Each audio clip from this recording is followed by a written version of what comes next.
반갑습니다. 아, 저희가 지금 대종사님 그 발심 구도와 그 소태산 대종사의 교법 중에서 사은 중에서 천지은 부모운을 살펴봤어요. 오늘은 순서상 동포운이에요. 근데 이제 왜 그러면 이러한 교사와 교리와 교사 관계를 이렇게 논을 하냐라는 질문이 생길 수 있어요. 저는 소태산의 그 행보와 그 또 이게 발심 구도, 뭐 우리로 말하면 창립 정신, 그다음에 이제 교화 과정이죠. 일체의 과정의 그 소태산의 행보는 교법의 에, 교법을 그 발현시키고 운영해 갔던 그런 역사다. 그러니까 교리와 교사는 불가분의 관계가 있다. 소태산의 교법을 이해하기 위해서는 소태산의 행보를 같이 봐야 된다. 그런 얘기도 해보고, 현실적인 얘기에서 소태산의 교법, 어, 교법이 있는데, 교법을 우리가 이제 교화한다고 하지 않습니까? 근데 그 교법을 우리가 사용을 해서 뭔가, 이 전하고, 또 같이 수행하고, 그 교법을 믿고 이 과정이 있는데, 그 교화하는 과정이 있는데, 교법과 교화에는 그, 이렇게 일치가 안 된다는 거죠. 그리고 이 교화에는 또 더불어서 종교 문화가 이렇게 계속 형성됩니다. 종교 문화. 그래서 오래된 종교를 보면 거기에 그 종교 문화가 아주 찬란합니다. 저희들도 이제 종교 문화를 만들어 가야 되겠죠. 근데 아무래도 이 교법이 이 교화나 종교 문화의 중심이 되고, 그다음에 교법이 향하고 있는 것과 교화의 방법론, 또 종교 문화가 많이 격리되지 않는, 많이 겹칠 수 있는 그러한 과정이 우리에게 필요하기 때문에 더욱 교법의 그 어떤 그 기점을 파악하는 게 중요하다고 봅니다. 자, 그런 의미에서 오늘은 대종사님이 사은에 보면 천지은, 부모은, 동포은, 법률은 이렇게 돼 있죠. 이게 이 동포운이 소태산 대종사의 그러니까 어린 시절부터 청년기의 과정인 발심과 구도 과정에 동포운은 어떠한 연관성이 있는가 이걸 좀 살펴보자는 것이죠. 어, 대종사님 고향은 법성? 아, 저 법성이네. 길룡리, 백수면 요즘 옛날 그 대문상 당대 백수면이죠. 백수면의 길룡리. 음, 이 길룡리 일대, 길룡리가 있으면 길룡리 일대에 그 주변 동네가 다 있는데 이곳에 그 공간성을 이해할 필요가 있다는 것이죠. 그 대종사님 구도에는 그 대종사님이 나중에 특히 구도 과정에는 소태단 대종사의 부친, 박성삼, 부친의 그 삶과 이렇게 결부되어 있습니다. 부친의 그 삶의 토대 위에서 대종사님이 발심 구도를 하고 있다는 것을 우리가 잊으면 안 된다는 겁니다. 그냥 대종사님만 똑 띄워놓고 이렇게 생각하면 안 되고 거기에 아버님, 부친의 삶이 다 끼어 있다는 거예요. 그냥 그 예로 우리가 잘 알고 있는 팔산 김광선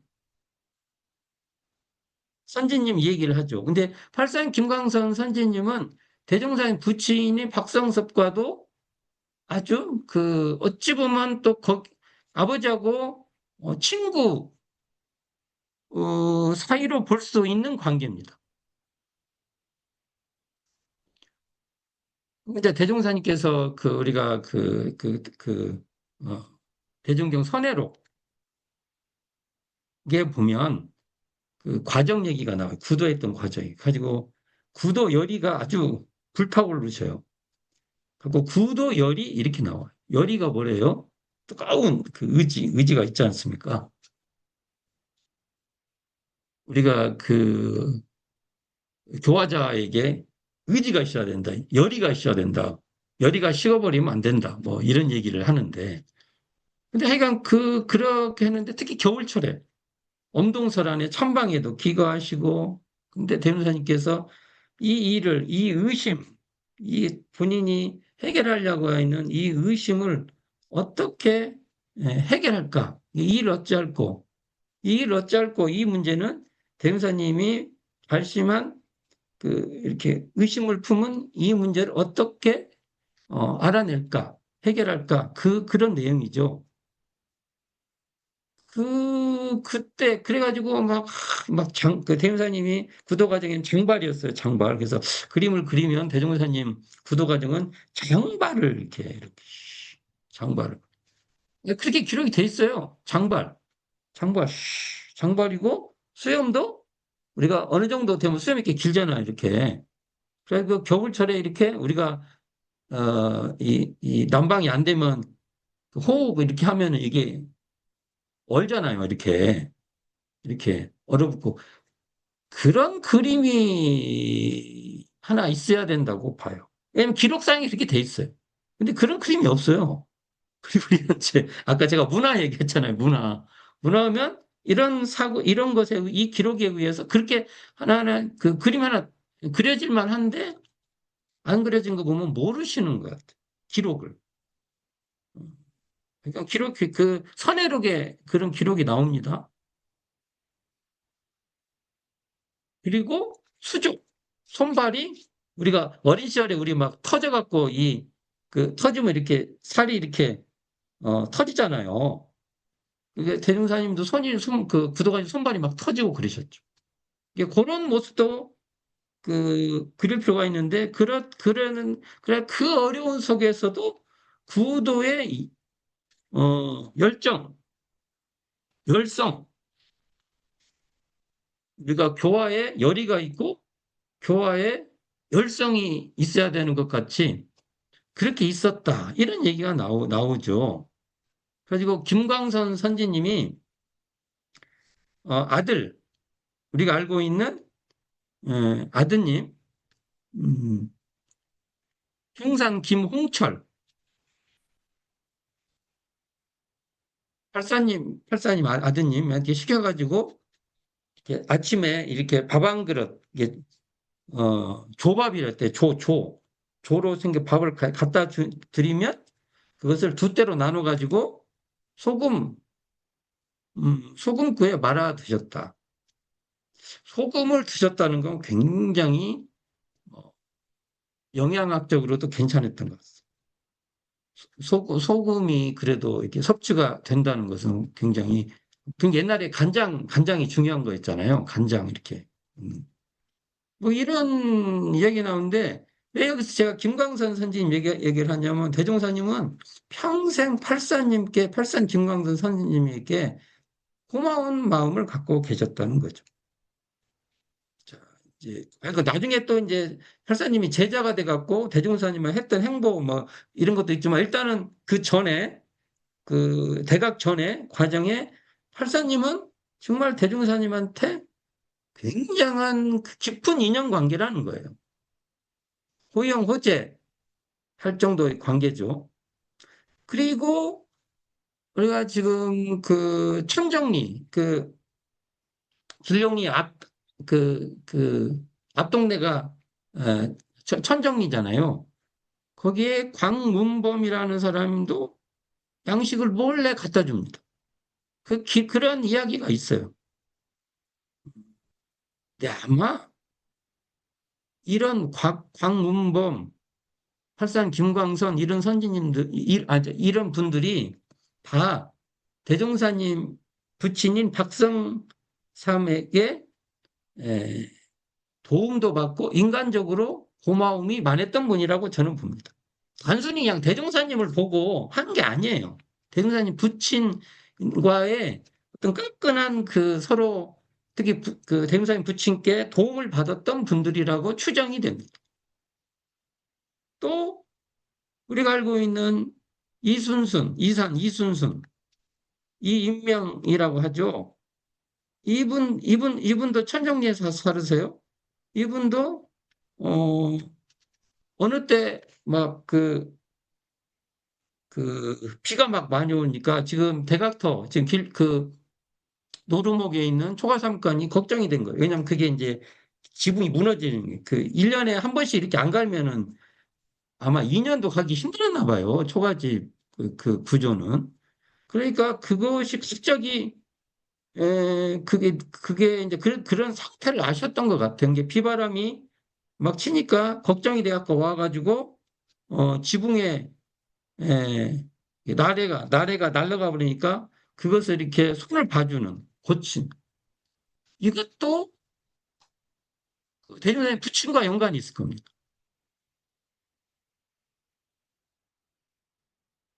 음, 그리고 김성서 그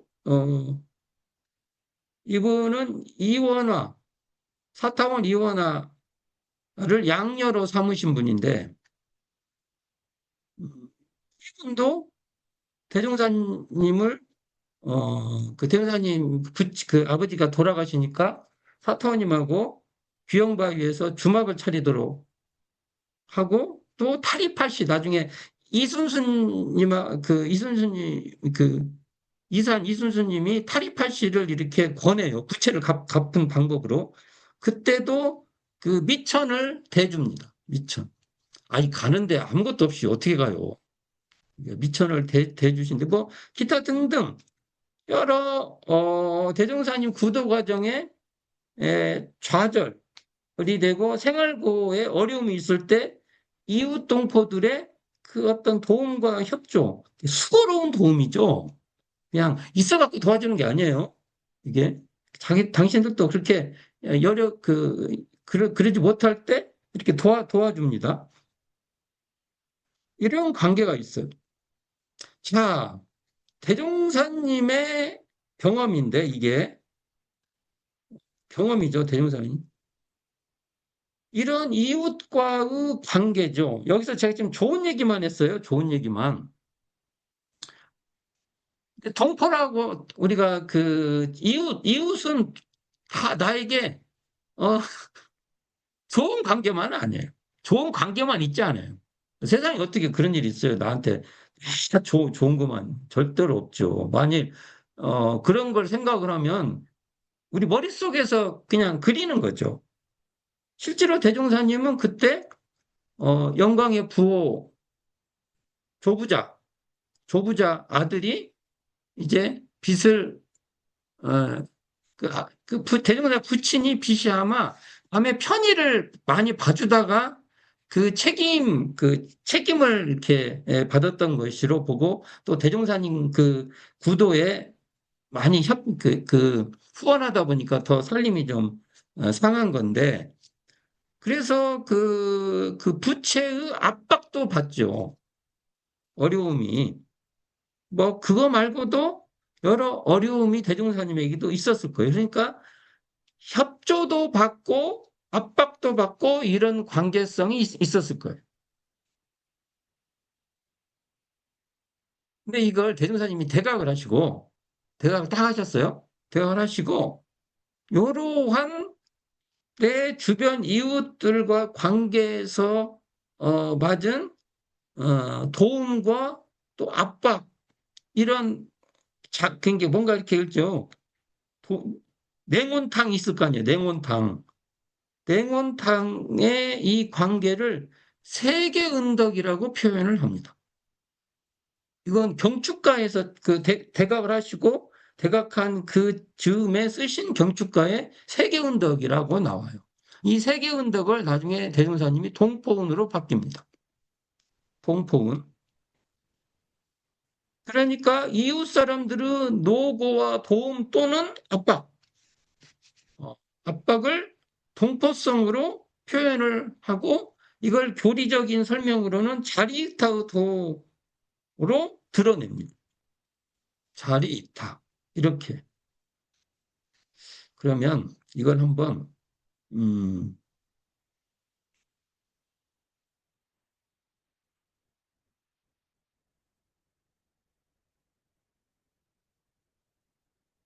제가 이걸 어, 봅시다. 제가 이걸 한번 제가 한번 읽어볼게요.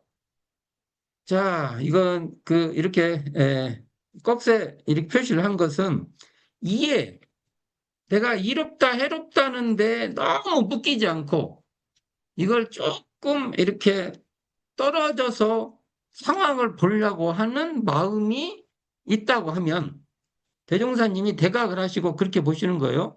우리가 엄청나게 제가 표현을 이게 이해에 매몰되지 않는 자리라고 했지만 일반 태도에서는 이해에 너무 그냥 그 강박관념 같이 그 보지 않고 이해에 약간 그 이렇게 이해라는 그 관점에서 조금 떨어져서 보면 각자가 자기 이익을 도모하나 서로 필요가 되는 이 주변이 자리타의 인연이 된다. 이렇게 그 대윤사님이 대각의 안목을 볼 수 있다는 거예요. 좋은 관계는 정면교사가 되고 좋지 못한 관계는 반면교사가 되는 동포이다. 그러니까 이러한 공부심으로 이해에 너무 매몰되지 않고 이해를 공부심으로 보면 좋은 것은 좋은 대로, 낮은 것은 낮은 대로 경우에 따라 그곳에 마땅하게만 이용하면 이 세상의 모든 것과 모든 법이 다 나를 이롭게 하는 이용물이요, 옹호기관이 된다. 이게 어,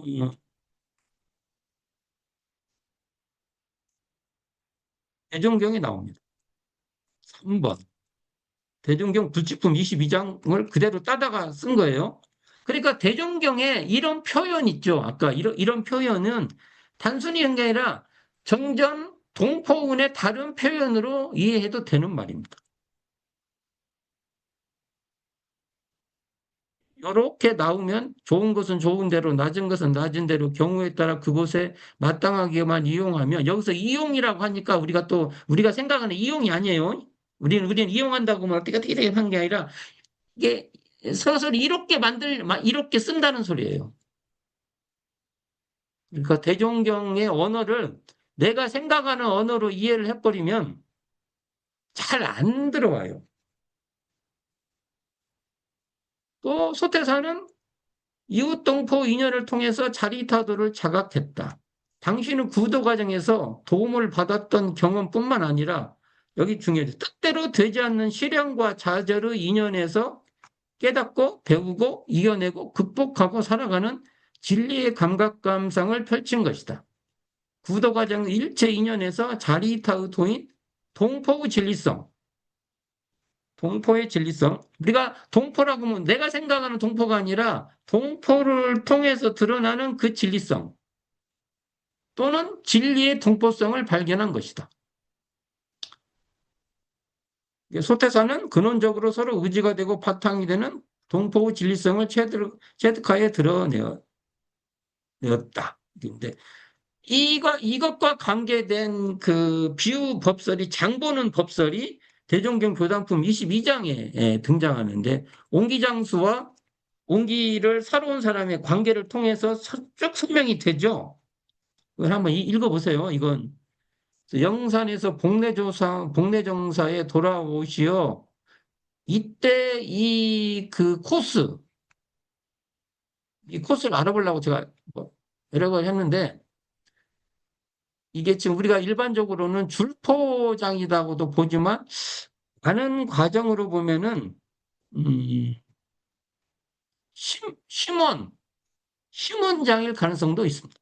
심원 있죠? 심원교당. 있는데, 어, 하여간 그랬습니다. 자, 그 중요한 게 아니고. 그러니까 대종사님께서 예를 들어서 귀영바위 주막이나 영광 법성 무장에서 장에 가서 장사하지요. 타리파시의 장사 경험은 제가 볼 때 동포은, 동포의 진리를 경험하는 아주 중요한 구도 체험이라고 봅니다. 어찌 보면 대리사님이 상업적 사고에 좀 더, 경험도 계셨던 것이죠. 그래서 제가 또 이거 써봅니다.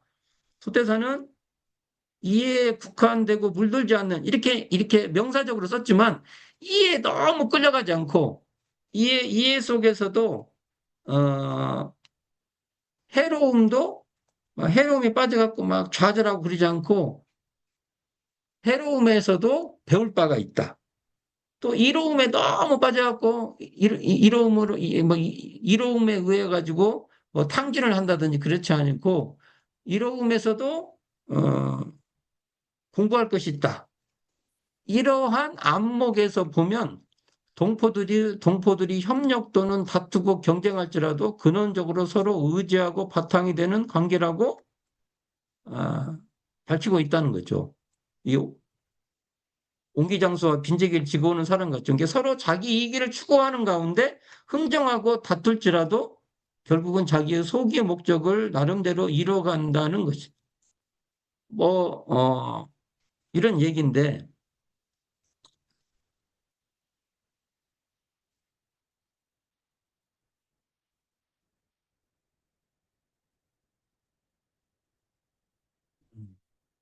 자, 음,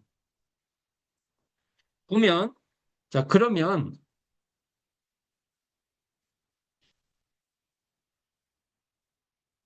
우리가 대종사님의 그 우리가 보통 어 천지 하감지위 동포 응감 부모 하감지위 동포 응감지위 이렇게 가죠. 동포 응감지위 법률 응감지위 우리 기도 때 많이 하잖아요. 그때 응감 하감은 그 국어 살 한국어로 많이 이걸 한다면 국어 살펴주시는 어 뭐라고 해야 되나 님이라고 해야 되나 번역 참 어려워요. 천지가 우리를 굽어 살펴 주시고 부모가 우리를 굽어 살펴주시고 동포는 곁에서 우리 이게 옆으로죠 옆으로 동포는 옆에서 우리를 살펴주시고 이렇게 돼 있죠. 그래서 동포 응감지위라는 것을 말을 할 때 그걸 어떻게 우리는 느끼냐 이거죠. 재임산 이경. 그러니까 그 서로 다투고 그런 협력도 하고 다투는 속에서도 우리가 그 대종사님 말하면 이게 기독교인들이 믿음을 가지면은 천국 간다는 것 같이 자 우리는 공부심을 가지면은 우리는 거기서 우리가 은혜가 펼쳐진다 이렇게 볼 수 있다는 겁니다. 그냥 아무것도 안 하면은 아무것도 안 해도 은혜가 온다는 그건 정말 문제가 되는 거예요. 그래서 기독교도 아무것도 안 하면 은혜야 이렇게 말하지 않아요. 하나님은 항상 은혜를 하셔도 믿음이 있는 자에게 이렇게 말을 해요.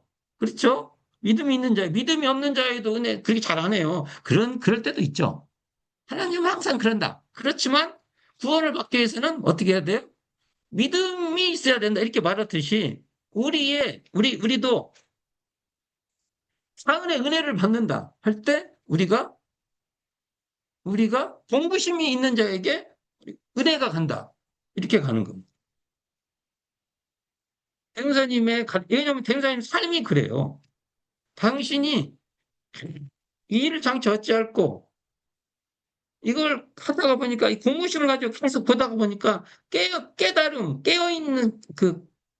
깨어있는 마음으로 보니까 아 좋은 것은 좋은 대로 낮은 것 대무사님 나쁘다고 않잖아요. 낮은 것은 낮은 대로 좋은 것은 정명교사가 되고 바로 나에게 좋은 그 정명교사가 되고 낮은 것은 반면교사가 된다는 그런 면도 이렇게 밝혀주고 있다는 것이죠. 그 변호사님 가족 관계가 있어요. 가족 관계. 우리는 가족을 보면 음, 가족은 사원 중에 어디에 들어갈 것 같아요? 저는 동포에 들어간다고 봅니다. 가족은. 특히 옛날 가족은 더. 가문, 대표적으로 동포입니다. 가문. 요즘은 이제 핵가족이 뭐예요? 이제 뭐, 가족, 부부만 있는 가족도 많고. 그렇지만 가족도 저는 동포라고 봅니다. 근데 대종사님 가족은 복잡해요. 대종사님 어머니는 예, 그 아버지하고 두 번째 결혼이잖아요. 그러니까 어, 대종 대종사님은 의부청도 있고 이복형도 있고 그러니까 아버지가 이렇게 아버지가 낳은 그 형도 누나들이죠. 그리고 엄마가 그 아버지가 결혼하기 전에 또 낳았던 형 누나가 있는 관계예요. 그게 일남 그러니까 대종사님이 앞으로 일남 대종사님 부친의 입장에서 보면 그 처음에 결혼하셔서 일남이녀를 두고 대종사님 어머니하고 또 결혼해서 일남이녀를 두고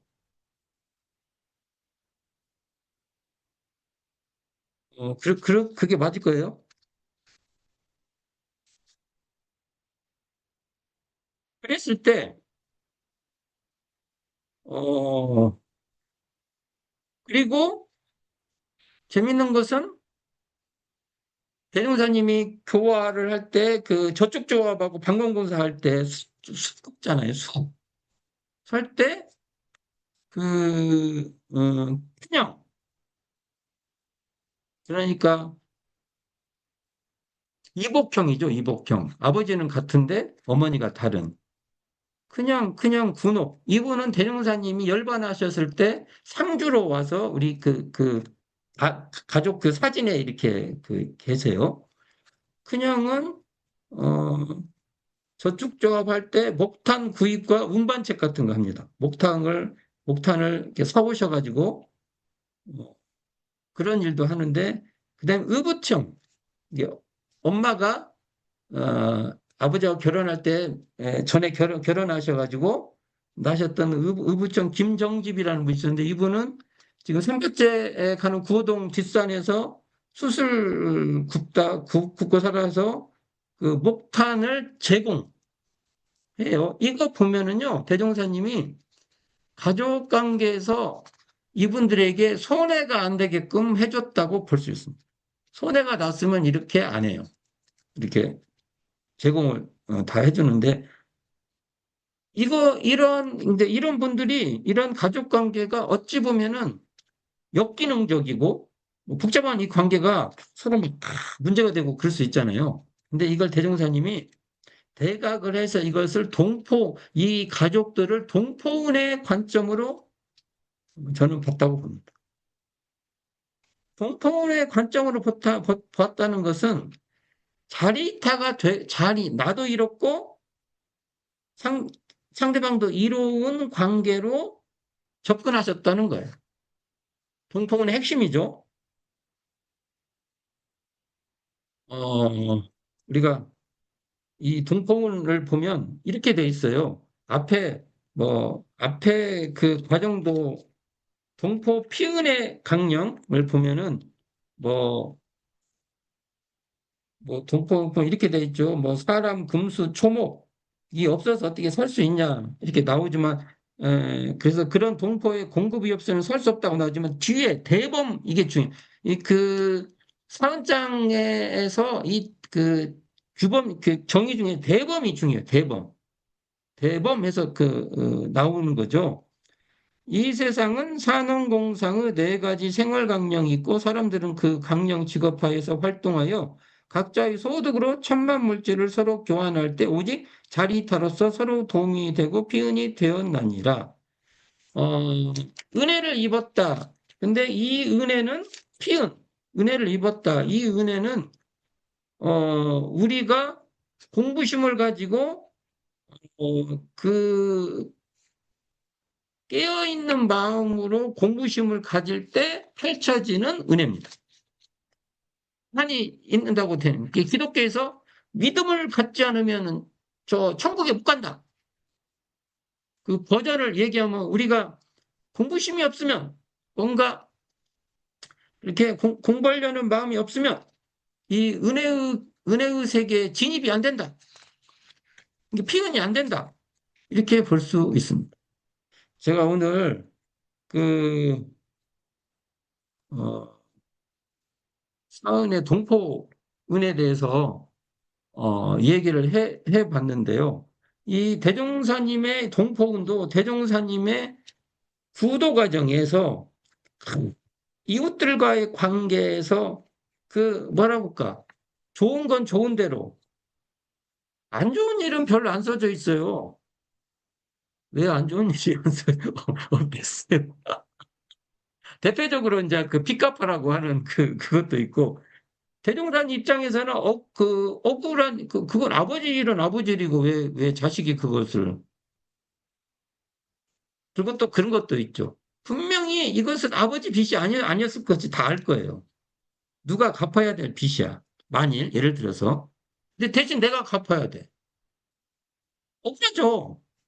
이 왼수 같은 놈들 동포는 왼수야. 이럴 수 있잖아요.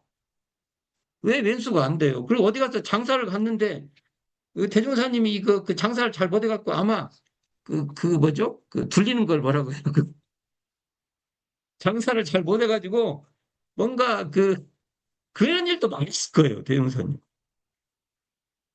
경험에서 그러나 그런 것을 나중에는 설사 그런 일이 있다 해도 그것을 공부심을 갖고 우리가 은혜라고 여기서 동포은혜 할 때 은혜라고 말하는 것이 나에게 그냥 탄 거, 그냥 가만히 있어도 나를 태워가지고 내가 다리가 아프다고 하면 누가 와가지고 나를 업어서 저쪽으로 보내주고 내가 좀 배가 아프다고 뭐 와가지고 내 배를 쓰다머주고 요렇게만 은혜로 생각하면 안 된다는 거예요, 이게. 그걸 통해서 내가 공부심 있을 때 그걸 통해서 나의 근력도 키울 수 있고 적응할 수 있는 근력도 키울 수 있고 또 사람한테는 어떻게 대해야 되는구나 그것도 느낄 수 있고 궁극적으로는 동포들은 서로 이 관계를 나름대로 잘 형성해 가야만 나도 이롭고 결국은 타인도 이롭고 타인의 이로운 것이 나의 이로움도 되고 이런 동포성이라고 제가 할게요 그냥 동포성을 체득하셨다. 그래서 대종사님의 이 삶을 되돌아보면 나의 삶에서도 이것을 같이 이렇게 적용해서 내 삶으로 만들 필요가 있다. 우리 한번 대종사님처럼 나의 동포성, 동포 관계에서 나는 그곳에서 동포운을 내가 이렇게 진짜 느끼고 체험할 수 있는가? 한번 시도해 보시기를 바랍니다. 감사합니다.